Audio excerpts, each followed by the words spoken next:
సొంత ఇల్లు లేదు తెలుసా ఆడపిల్లలకి. ఎవరు చదువుకోవద్దన్నాడు, ఎవడి ఇల్లు కట్టుకోవద్దన్నాడు? అయితే నాన్నిల్లు ఉంటది, లేకపోతే మొగుడిల్లు ఉంటది. నీకు పెళ్ళైందో లేదో నాకు తెలియదు కానీ నాకు పెళ్ళైంది కాబట్టి నీకు మాట చెప్తున్నాను. దానికి నాన్న ఇల్లు అన్నారు, పుట్టినిల్లు అంటారు, లేకపోతే అమ్మగారి ఇల్లు అంటారు, ఇంకొక దాన్ని మొగుడిల్లు అన్నారు, అత్తగారి ఇల్లు అంటారు. ఇప్పుడు నాకు అర్థమైంది. There is always respect for women wherever you go. అనవసరంగా ఈ గోల్ జోలికి వెళ్ళొద్దమ్మా. సొసైటీలో చాలా మంది అమ్మాయిలు బాగా చదువుకొని బాగా డబ్బులు సంపాదించి మంచి జాబ్ చేస్తున్నారు. బయట చాలా ఆపర్చునిటీస్ ఉన్నాయి. ఆ సంపాదించిన డబ్బుతో నువ్వు ఇల్లు కట్టుకుంటావా, సేవింగ్స్ చేసుకుంటావా, అది నీ ఇష్టం. అట్లా కష్టపడడం వదిలేసి నేను సంపాదించుకొని, నేను రెంట్ కట్టుకొని, నేను ఇంట్లో వస్తువులు కొనుక్కుంటే గానీ అది నా ఇల్లు కాదు. ఈ ప్రాసెస్ నీకే కాదు, అందరికంతే. దట్ మీన్స్ ఎవరైనా సరే వాళ్ళకి వాళ్ళు సంపాదించుకొని, వాళ్ళకి వాళ్ళు రెంట్ కట్టుకొని, వాళ్ళకి వాళ్ళు ఇంట్లో వస్తువులు కొనుక్కుంటే అప్పుడే వాళ్ళు ఇల్లు అవుతారు. ఇందాక నువ్వు చెప్పినట్టు మీ నాన్నగారికి కూడా అంతే, మీ మామగారికి కూడా అంతే.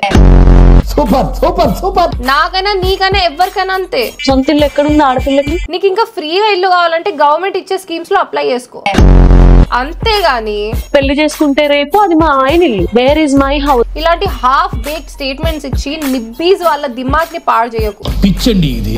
ఆడపిల్లలకు అది లేదు ఇది లేదు అనగానే కొంతమంది ఫెమినిస్ట్ గ్రూప్స్ యాక్టివేట్ అయిపోతాయి. మా మనసు గాయపడింది. ఇలాంటి స్టేట్మెంట్స్ మీరు సీరియస్ గా తీసుకుంటే మీకు నిజంగానే ఇల్లు ఉండదు. పెళ్ళైన తర్వాత నాది నీది అని ఉండదు, మనది అని ఉంటది. ఎక్స్పీరియన్స్ చెప్తున్నా, ఆ అక్క మాట వింటావో ఈ అక్క మాట వింటావో నీ ఇష్టం.